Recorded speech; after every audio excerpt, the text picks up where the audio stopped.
అందరికీ నమస్తే, welcome to our channel. This is Rekha. Right, formula ఈ కార్ రేస్ ఈ అంశాన్ని తీసుకొని రాష్ట్రంలో డైవర్షన్ పాలిటిక్స్ నడుస్తున్నాయి అనేది 100% వాస్తవం. ప్రజల దృష్టి మళ్లించేందుకే ఇట్లాంటి డ్రామాలకు తెరలేపిండ్రనే ముచ్చట్లు చాలా వినపడతా ఉన్నాయి. కేసీఆర్ ప్రభుత్వాన్ని వ్యతిరేకించిన రాజకీయ విశ్లేషకులు, కొంతమంది అనలిస్టుల నోళ్ల నుంచి కూడా ఇవే అంశాలు వినబడతా ఉన్నాయి. ఎందుకు అప్పటి ప్రభుత్వం తీసుకున్న విధానపరమైన చర్యలను ఆహ్వానించాల్సింది పోయి హైదరాబాద్ బ్రాండ్ ఇమేజ్ ను పెంచే దిశగా ముందటికి అడుగులేసిందాన్ని ఆహ్వానించాల్సింది పోయి రాజకీయ దురుద్దేశంతో కక్ష రాజకీయాలతోటి ఎందుకు ముంగడికి పోతున్నది రేవంత్ రెడ్డి సర్కార్ అనే వాదన చర్చ అందరిలో మొదలైంది. సామాన్య ప్రజల నుంచి తెలంగాణ రాజకీయ విశ్లేషకుల దాకా అటు కాంగ్రెస్ పార్టీ నాయకులలో కూడా ఈ చర్చ మొదలైంది. ఎందుకు రేవంత్ రెడ్డి ఈ విధానంతో పోతా ఉన్నాడు? సరే, రేవంత్ రెడ్డికి సంబంధించిన వర్గం ఒక రకంగా మాట్లాడితే, అసలు ఇంకో కొంతమంది అయితే ఎవరి కోసం పనిచేస్తుండు రేవంత్ రెడ్డి, తెలంగాణలో అధికారంలోకి ఎందుకు వచ్చిండు రేవంత్ రెడ్డి అనే ముచ్చట్లు నిలబడతా ఉన్నాయి. అటు కాంగ్రెస్ విధానం అట్లనే ఉన్నది, ఇటు బీజేపీ విధానం అట్లనే ఉన్నది.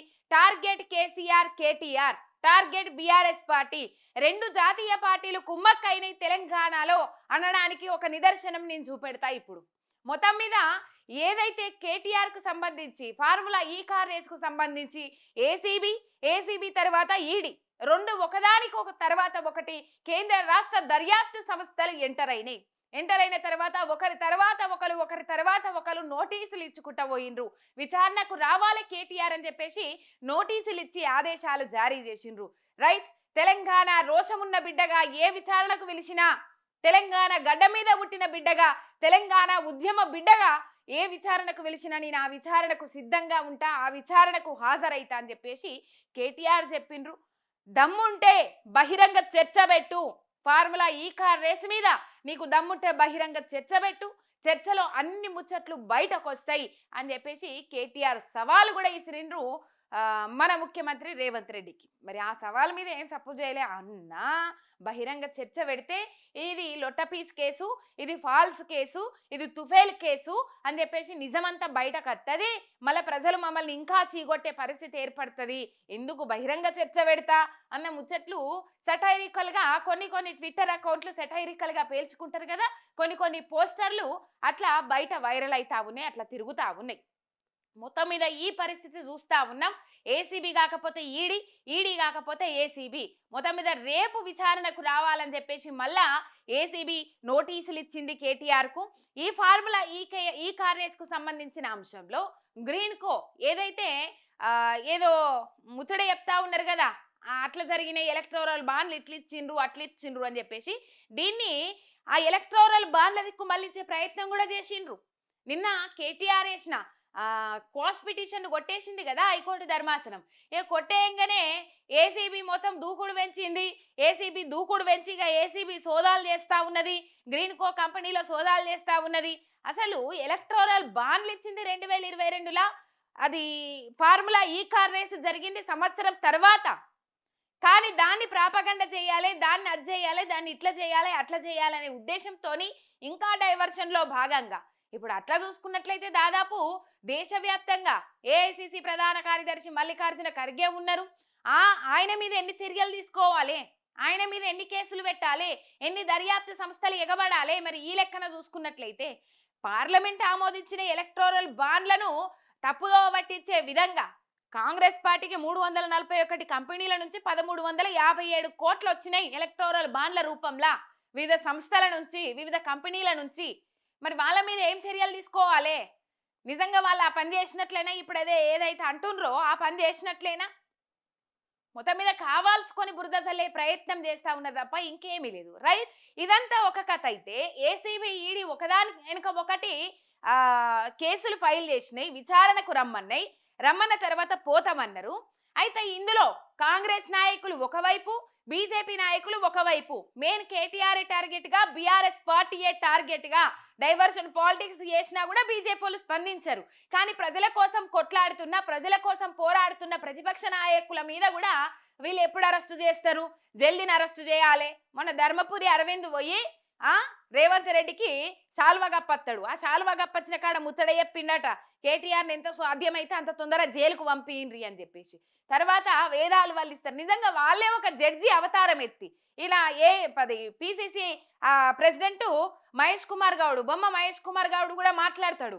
ఏం మాట్లాడతాడంటే ఆయననే జడ్జి అవతారం ఎత్తి ఇగో జైలుకు పోతా అన్నాడు, అంతానికి సిద్ధంగా ఉన్నా అన్నాడు, మళ్ళీ కోర్టులను ఆశ్రయించి తప్పించుకునే ప్రయత్నం చేస్తూ ఉన్నారని చెప్పేసి. దేశద్రోహం పనులు చేసి 50 లక్షల మూటలతోని దొరికిన వాళ్ళే ఇలా బయట బాజాప్తగా తిరుగుతూ ఉన్నారు. 1000 కోట్ల కుంభకోణాలు చేసిన వాళ్ళే బయట బాజాప్తుగా తిరుగుతూ ఉన్నారు. అక్కడ అవినీతి జరిగింది, ₹1 అవినీతి జరిగిందని చెప్పేసి ఎక్కడ నిరూపించలేదు. ఉన్నాయి లేనట్టు రాసుకొని, లేని ఉన్నట్టు రాసుకొని కేటీఆర్ని అరెస్టు చేపియాలి. కేటీఆర్ ఇది మాట దారిండు, ఉన్నది లేనట్టు దాన్ని వక్రీకరించా, ఏం చేసా అడ్వకేట్ సమక్షంలో వస్తా అంటే మీకు వచ్చిన బాధ ఏంటి అని చెప్పేసి అందరూ ప్రశ్నిస్తా ఉన్నారు. ఆఖరికి ప్రతిపక్ష ఎమ్మెల్సీలకు లేకపోతే ప్రతిపక్ష నాయకులకు అడ్వకేట్లుగా పనిచేస్తున్న కొంతమంది ఎవరైతే పర్టికులర్గా కేసులు చూసుకుంటారో వాళ్ళు కూడా చెప్తా ఉన్నారు. ఉమ్మేద్ చంద్ర లాంటి అడ్వకేట్లు చెప్తా ఉన్నారు, బిఎన్ఎస్ఎస్ యాక్ట్ ప్రకారం 38 సెక్షన్ ప్రకారం అడ్వకేట్ సమక్షంలో ఇప్పుడు అడ్వకేట్ పోయి ఆడ కూర్చుంటారు. కేటీఆర్ను విచారణ చేస్తూ ఉంటే వాళ్ళు మధ్యలో అట్లా కాదు ఇట్లా కాదు అంటే అది న్యాయస్థానం కాదు కదా. అబ్జెక్షన్ యువర్ ఆనర్ అనడానికి న్యాయస్థానం కాదు కదా. మొత్తం మీద మీరు ఏం చెప్తారో అవి వింటారు.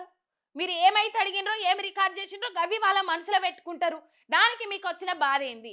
ఎటువంటి దుర్బుద్ధి, ఎటువంటి దురాలోచన లేకపోతే కేటీఆర్తో సహా లాయర్ రావడానికి మీకు ఆబ్జెక్షన్ ఏంది, అభ్యంతరం ఏంది? సమాధానం చెప్పాలి కదా.